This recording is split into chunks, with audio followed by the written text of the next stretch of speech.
శ్రీలలిత అష్టోత్తర శతనామావళి. ఓం ఐం హ్రీం శ్రీం రజతాచల శృంగాగ్ర మధ్యస్థాయై నమః. హిమాచల మహావంశ పావనాయై నమః. శంకరార్ధంగ సౌందర్య శరీరాయై నమః. లసన్మరకత స్వచ్ఛ విగ్రహాయై నమః. మహాతిశయ సౌందర్య లావణ్యాయై నమః. శశాంక శేఖర ప్రాణవల్లభాయై నమః. సదా పంచదశాత్మైక్య స్వరూపాయై నమః. వజ్రమాణిక్య కటక కిరీటాయ నమః. కస్తూరి తిలకోల్లాస నిటిలాయై నమః.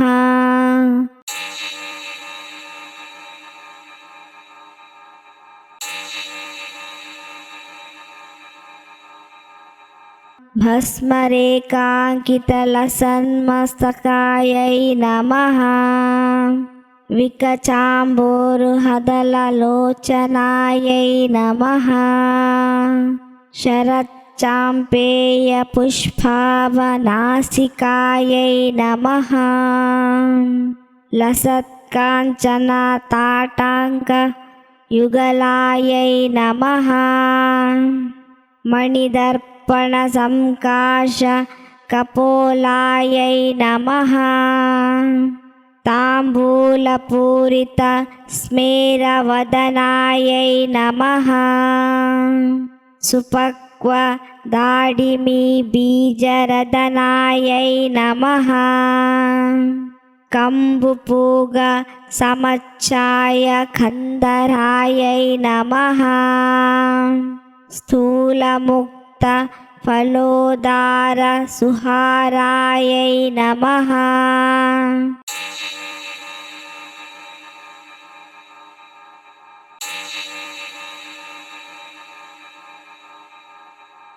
గిరీశభద్ద మాంగళ్యమంగళాయై నమః.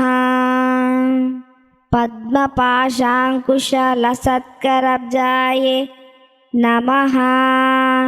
పద్మకైరవ మందార సుమాలిన్యై నమః. సువర్ణకుంభ యుగ్మాభ సుకుచాయై నమః. రమణీయ చతుర్బాహు సంయుక్తాయై నమః. కనకాంగద కేయూరభూషితాయ నమః. బృహత్సౌవర్ణ సౌందర్యవసనాయై నమః. బృహన్నీతంబ విలసజ్జఘనాయై నమః. సౌభాగ్య జాత శృంగార మధ్యమాయై నమః.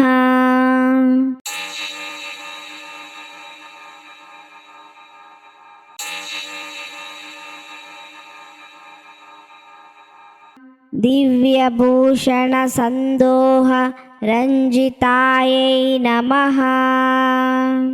పారిజాత గుణాధిక్య పదాబ్జాయై నమః. సుపద్మరాగ సంకాశ చరణాయై నమః. కామకోటి మహాపద్మ పీఠస్థాయై నమః. శ్రీకంఠ నేత్రకుముద చంద్రికాయై నమః. సచారమర రమావాణి వీజితాయై నమః. భక్తరక్షణ దాక్షిణ్య కటాక్షాయై నమః. భూతేశాలింగనోద్భుత పులకాంగై నమః. అనంగజనకాపాంగ వీక్షణాయై నమః.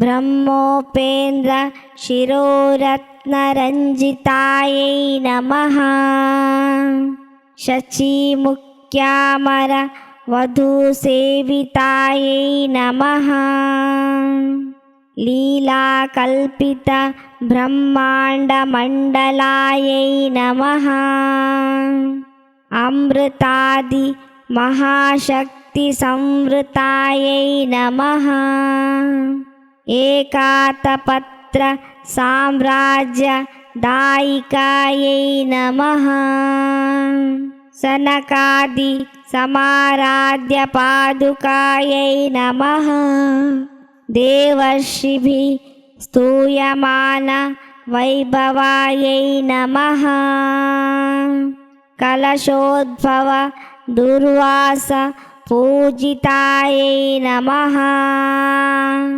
मत्तेभ वक्त्र षड्वक्त्र वत्सलायै नमः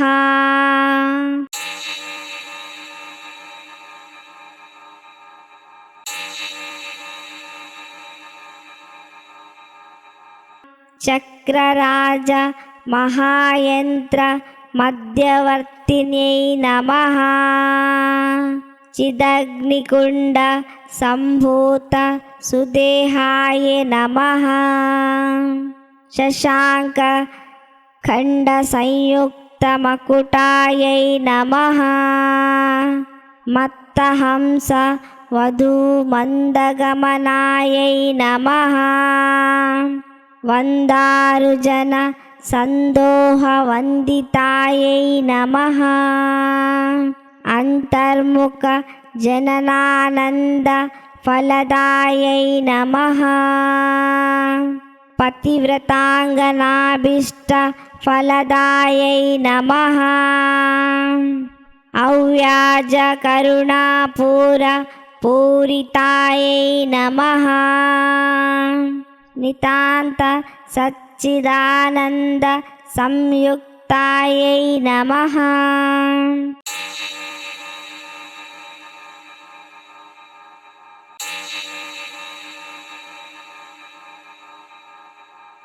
सहस्रसूर्य संयुक्त प्रकाशायै नमः रत्नचिन्तामणिग्रह मध्यस्थायै नमः हानिवृद्धिगुणाधिक्य रहितायै नमः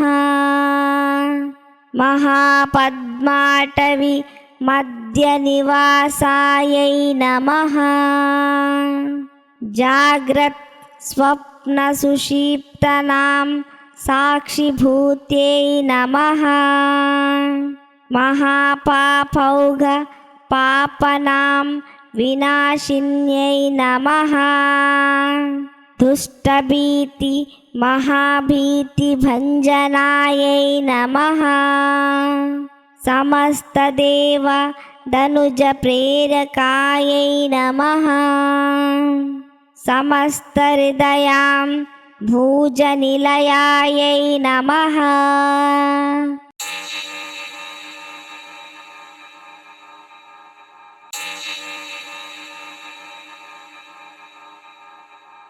अनाहत महापद्म मंदिरायै नमः सहस्रार सरोजात वासितायै नमः पुनरावृत्ति रहित पुरस्तायै नमः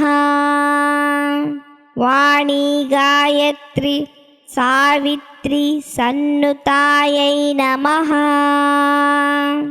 रमाभूमि सुताराध्य पदाब्जायै नमः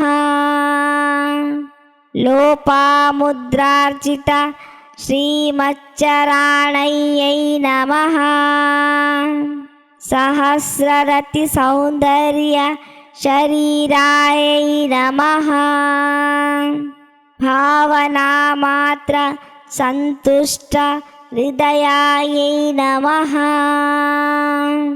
सत्यसंपूर्ण विज्ञानसिद्धिदायै नमः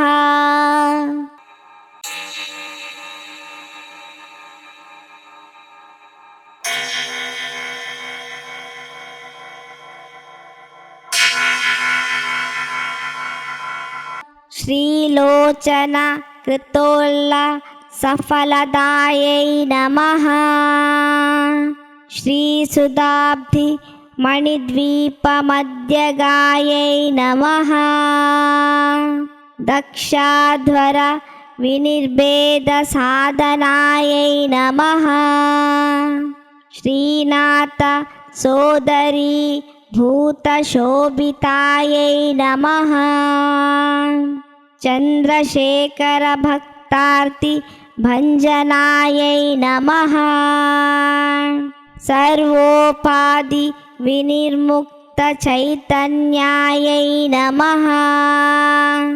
नाम पारायणाभीष्ट फलदायै नमः। सृष्टिस्थिति तिरोधान संकल्पायै नमः। श्री षोडशाक्षरी मंत्रमध्यगायै नमः।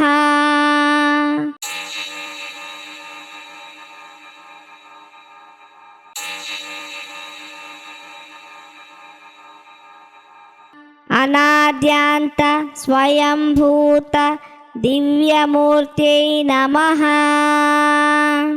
भक्तहंस परिमुख्य वियोगायै नमः। मातृमण्डल संयुक्त ललितायै नमः। भण्डदैत्य महासत्त्वनाशनायै नमः। क्रूरभण्ड शिरच्छेद निपुणायै नमः। धात्राच्युत सुराधीश सुखदायै नमः। चण्डमुण्ड निशुम्बादिखण्डनायै नमः। रक्ताक्ष रक्तजीवादि शिक्षणायै नमः। महिषासुरदौर्वीर्य निग्रहायै नमः।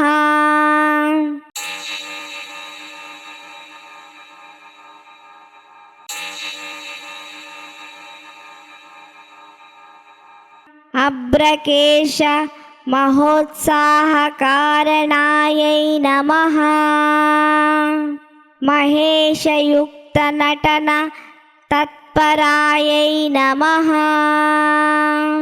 निजाभर्तृ मुकाम्बोज चिन्तनायै नमः। वृषभध्वज विज्ञान भावनायै नमः। जन्म मृत्युजरारोग भञ्जनायै नमः। विधेयमुक्त विज्ञान सिद्धिदायै नमः। कामक्रोधादि षड्वर्ग नाशनायै नमः। राजराजार्चित पदसरोजायै नमः। सर्ववेदान्त संसिद्ध सुतत्वायै नमः।